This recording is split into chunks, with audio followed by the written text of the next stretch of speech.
Hi, welcome to Jot Notes, a podcast where we dive into the lives of authors in the world of books.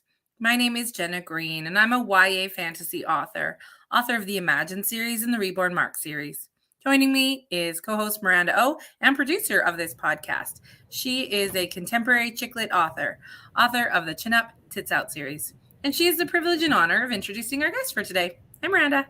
Hello. Thanks, Jenna. I am very much looking forward to introducing our guest today, as I am always looking forward to our guest. But this guy is taking a little bit of like a 180 in his career. So we have Richard H. Stevens with us, who's a former law enforcement officer turned fantasy author known for his extensive world building. Now, he's published many books, and he has his latest release that we're going to dive into today, which is titled Dragon Sect. So I would like us to give a warm welcome to Mr. Richard. Hello. Hi, thank you for having me on.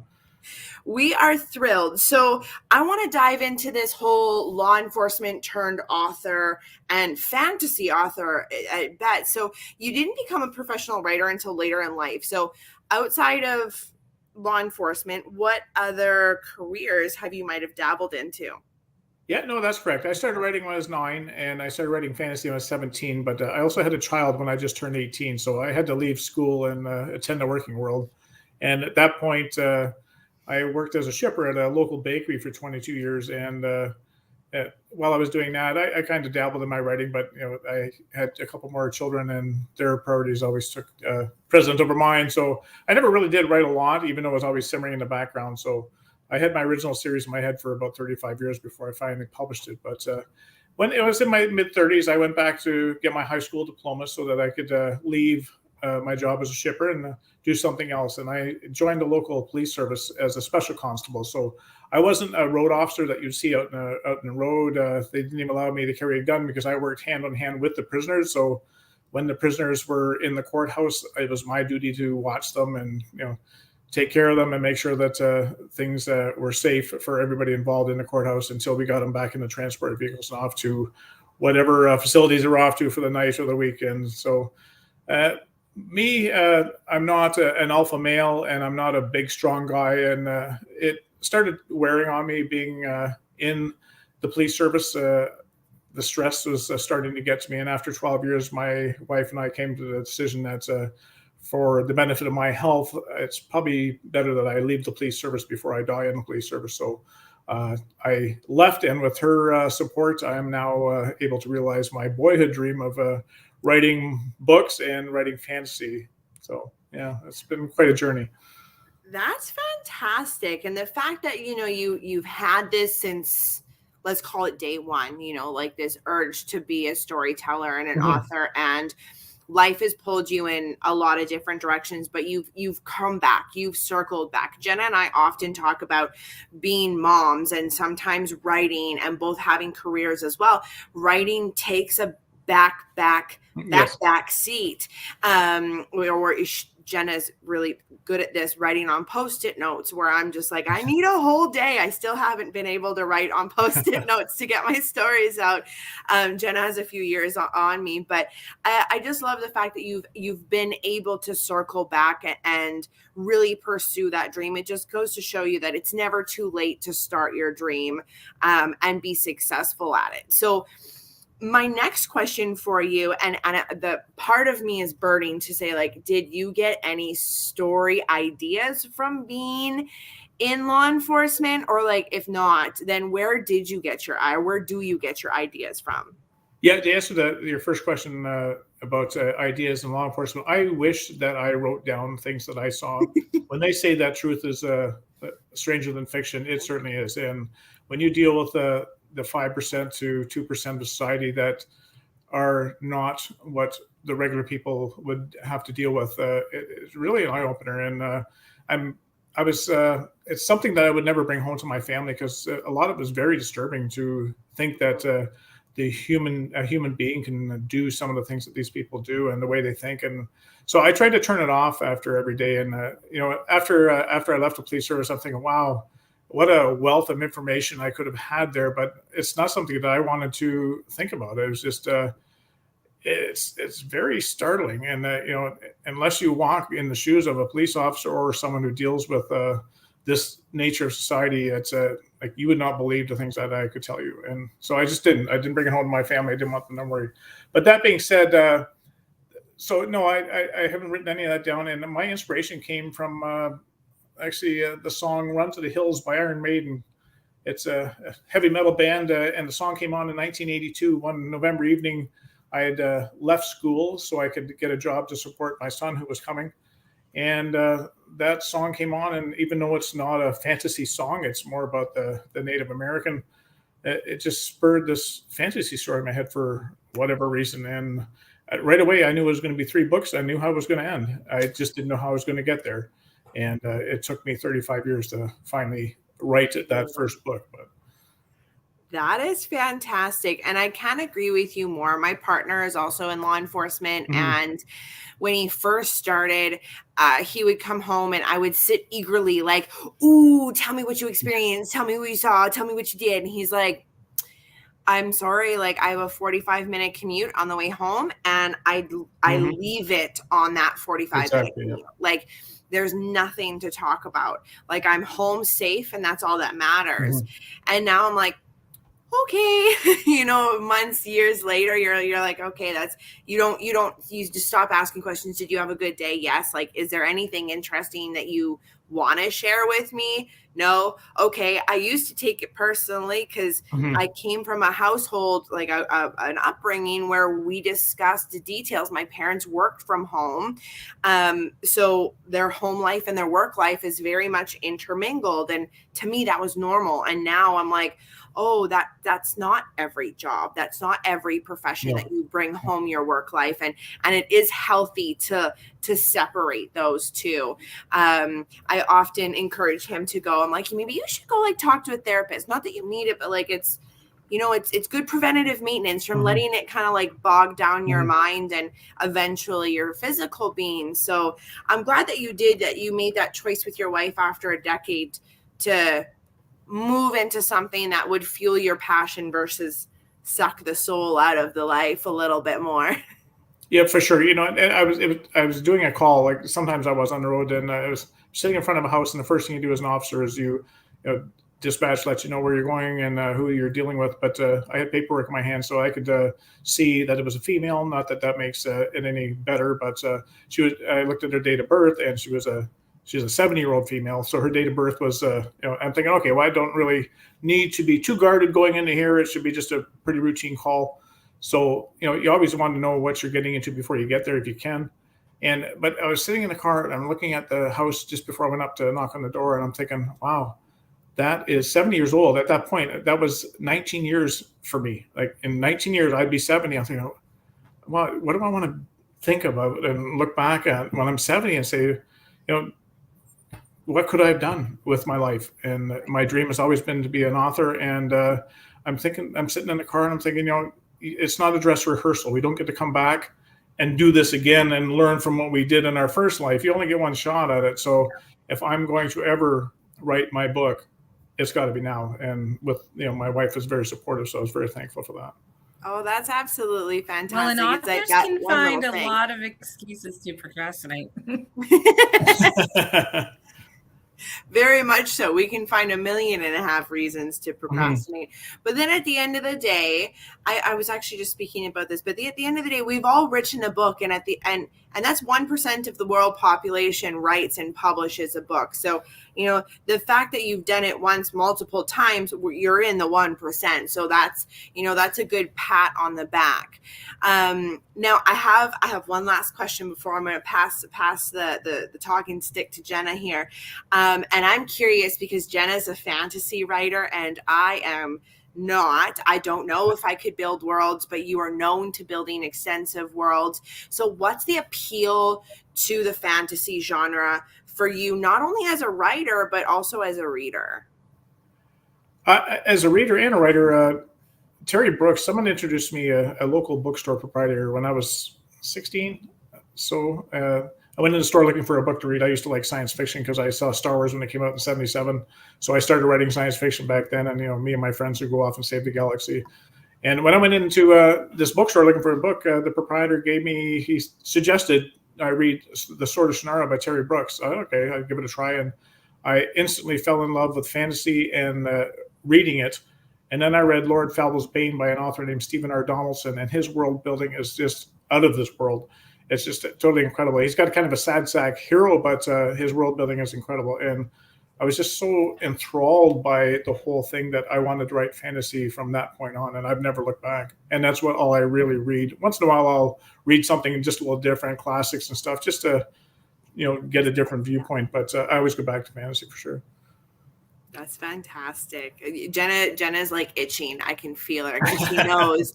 Well, I could talk about Terry Brooks for like half an hour. I mean, Terry Brooks is pretty legendary.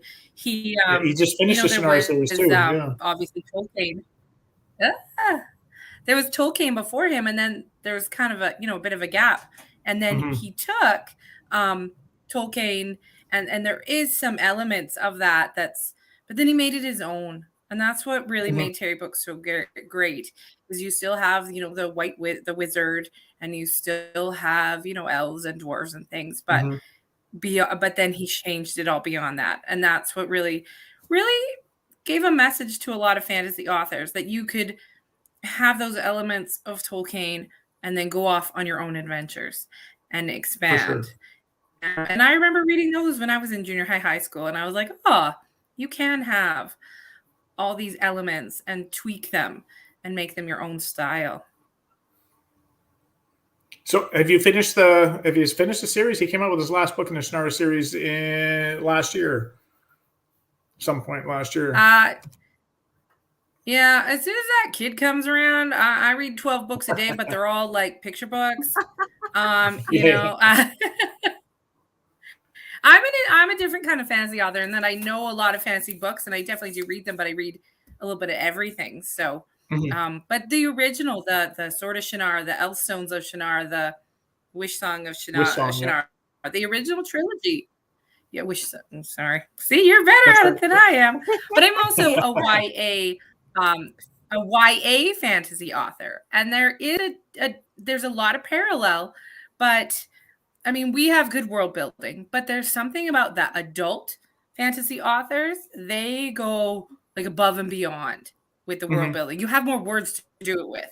And so what is your real process for building your worlds and building your characters? Because you have to be far more extensive than what I have to do. Yeah, it's funny. I'm a pantser or a discovery writer, which is the proper term now. I consider myself a full-blown pantser. At least I used to be. I just took my main character. I opened the front door of his cabin and I kicked him in the rear, and out he went. And I discovered the world through his eyes. So I never spent any time building a world at the beginning. And as far as magic systems go, it's like when you write science fiction and they're wandering around the spaceship. I don't bore the reader, in my opinion anyway, with all the details about, how gravity is produced so that these people don't float around in the spaceship. In my fantasy worlds, the same thing applies with the wizards. Like, they're just inherently magical. So I don't go into all these elaborate magic systems that a lot of writers do. So I think that allows me to write more story and more character building than get involved with the minutia of the fantasy world itself.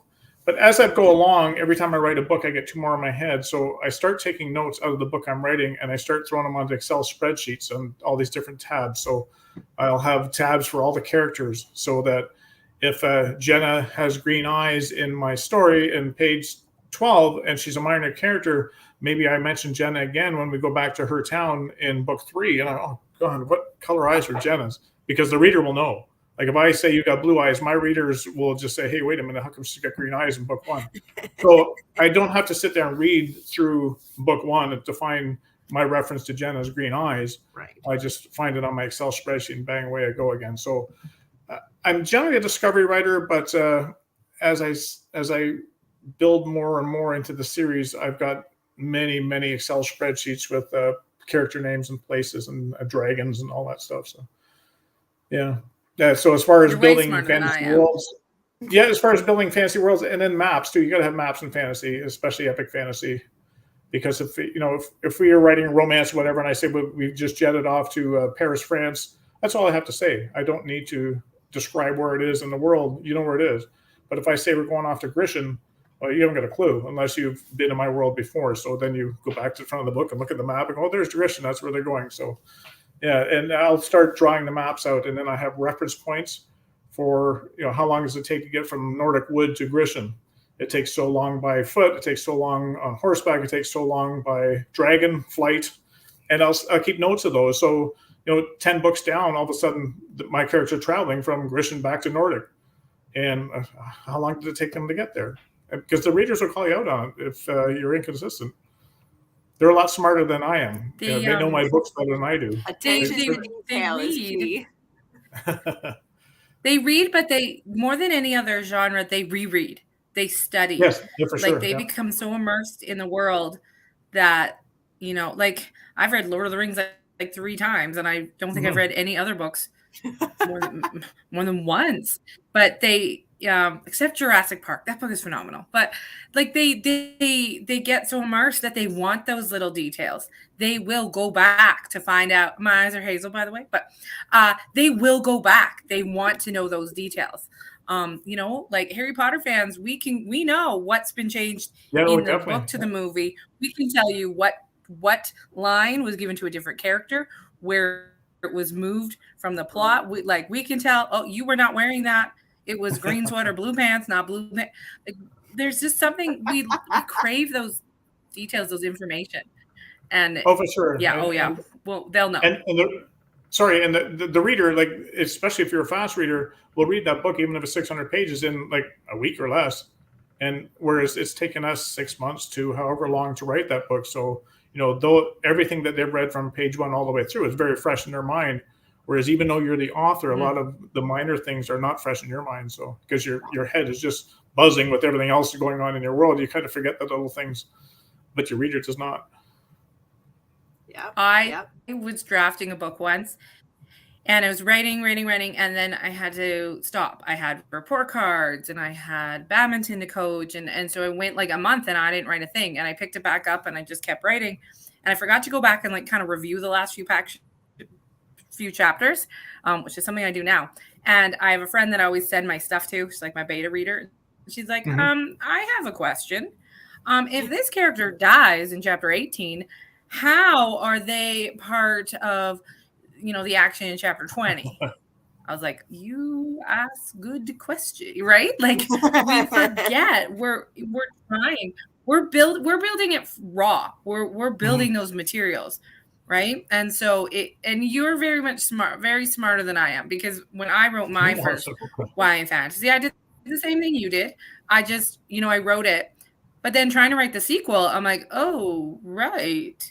And I had to constantly go back to that first book and be like, what was this person's magical power? Trust me, I didn't start doing that. It took me a few books of monotonous rereading and finding these things before I realized that Excel is my friend. So no, I don't claim to be any smarter than you. It's just experience. Like all of a sudden 3 books in, I'm going, geez, I keep rereading the same thing. There's got to be a way to catalog these. And I started putting them in Excel sheets for sure.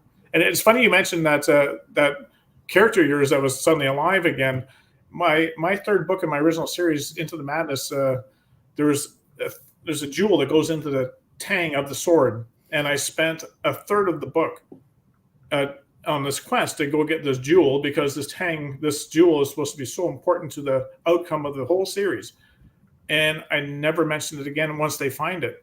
And one of my beta readers caught it, and they said, so what happened to that tang stone that we spent like 100 pages going to get?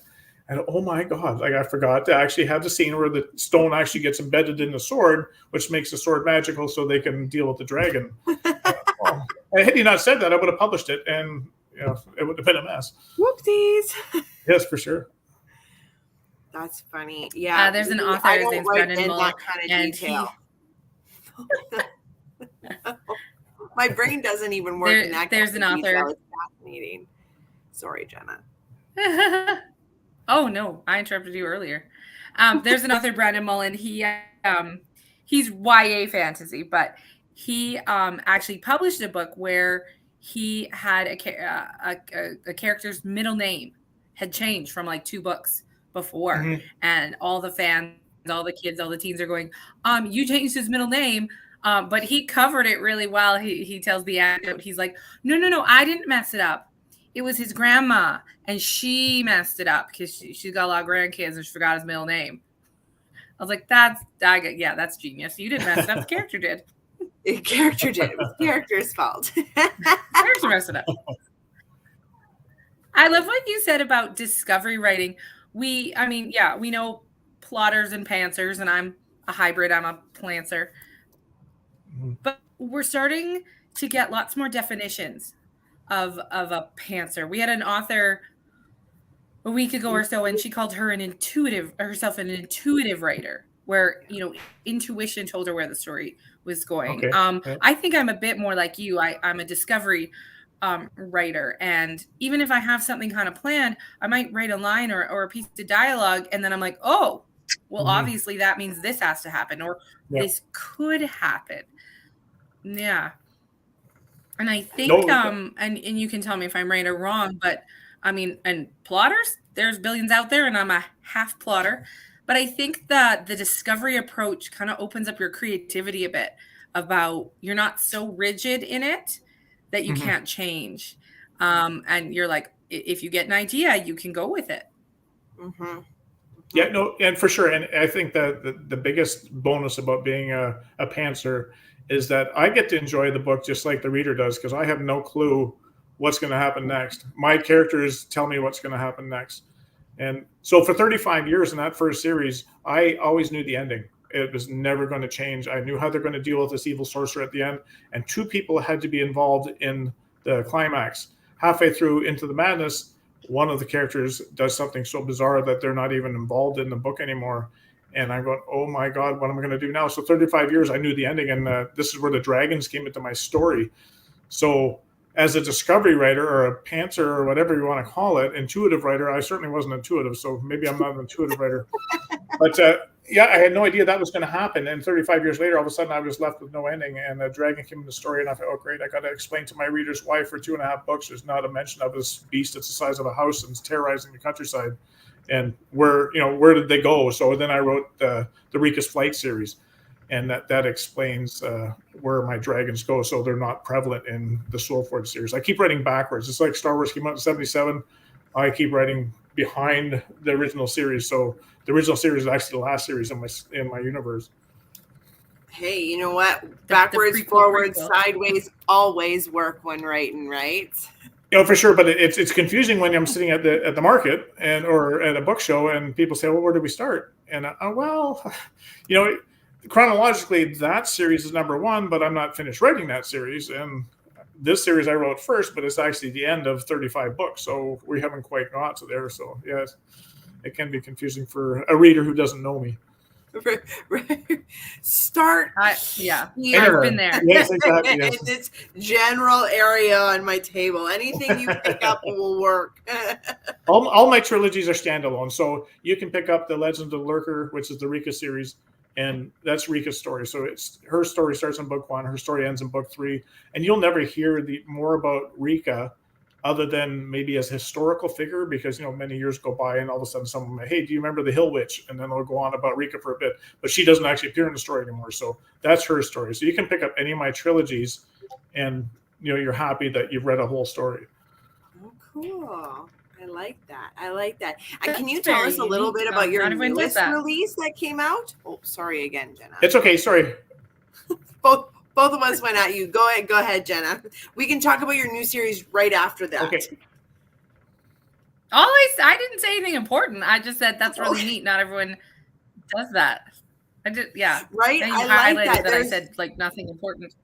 It's right. Like it's all one big universe, but different chunks, different perspective, different groups of people. I really like that. So can we talk about your latest release for a little bit? So again, because I keep writing backwards, so when I was writing the Legend of the Lurker, the Reecah series, halfway through book 2, the Reecah's Gift, the characters are discussing, an elf comes into play. There hasn't been an elf up to this point in the Reecah series, and she talks about this 700-year-old elf queen But the Elf Queen is never in this series, but she's just mentioned as a historical figure. She's this great elven queen that's done these great deeds many, many years ago.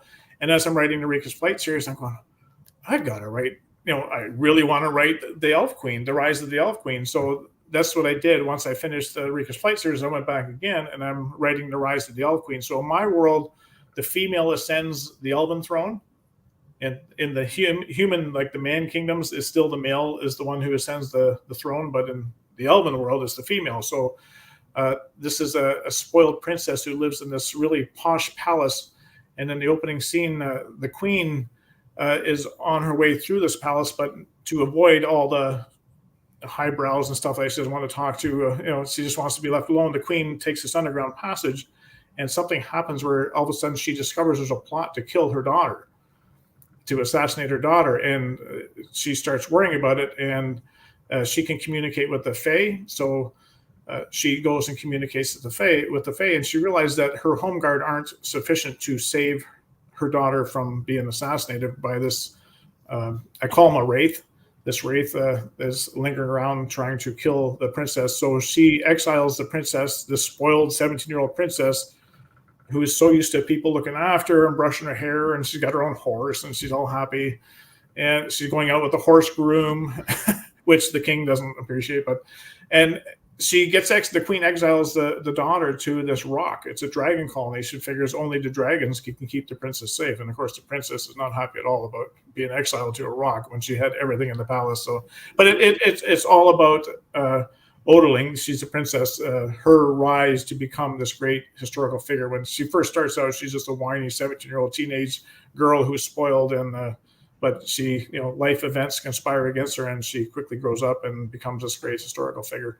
And that's what Keeper of the Jewel, and then Dragon Sect, which is the book that you mentioned, I think, at the beginning of the show. So Dragon Sect is this secret society of dragon riders that Odeling envisions taking place to guard not only the elven kingdoms, but the kingdoms of man as well, because she realizes that, no race is better than the other. They're just different. And so even though men don't like the pointed ears and the elves don't like the round top ears, Odeling can see the difference. Odeling can see that, there's everybody's just equal, and she needs to find a way to save them all. So it's all about her rise to power and trying to create this secret society of dragon riders to do so. Sweet. There's some good life lessons in there. We're all equal. Exactly. We all look different shapes, sizes, colors, all that, but we are all equal. Yeah, for sure. We're just people at the end of the day. It doesn't matter whatever. Yeah. No matter what our ears are like. Exactly. Yes. Right. Oh, that's absolutely fantastic. This has been amazing. It has been. It has been. The time has flown by. Thank you so much for joining us today, Richard. Oh, thank you for having me on. I appreciate it. So just before you go, now that every person that's listening to this or watching this wants to buy all the books, where do they go? Where do they go to find them? And where do they go to follow you to learn more about, like they might want to know when your next release is coming. They don't want to wait to come on our show. They want to know the day of. So where can they find your books, and where can they connect with you? We just gone wide. We started going wide in the summer last year. So we were exclusive with Amazon up at that point, but you can still find them on Amazon. But we're now in all the digital retailers, Kobo and Nook and Google and all those different ones. But the easiest way to find me is through our website. And my last name is Stevens, but spelled with a PH. So that's what trips people up. It's www.richardh, which is my middle initial, Stevens, STEPHENS.com. And you go on there, and I've got dragons flying around my website, and you can see all my books there. And if people click on the books tab, you can actually click on click on the cover of each book, and it'll give you the first chapter, so you can even see if the books are for you or not. And I write them clean. So we talked about Terry Brooks earlier. He writes them clean. Some people consider me YA, some people don't. I think I just write for people of all ages. Some of the characters are sometimes younger or older, but I've got fans who are good readers at the age of 10 and 11 who love my books, and I've got fans who are 70 and 80 who absolutely love the books too. I write them clean. So they're not full of swear words. They're not like Sarah Moss or George R. R. Martin. There's no sex scenes in them.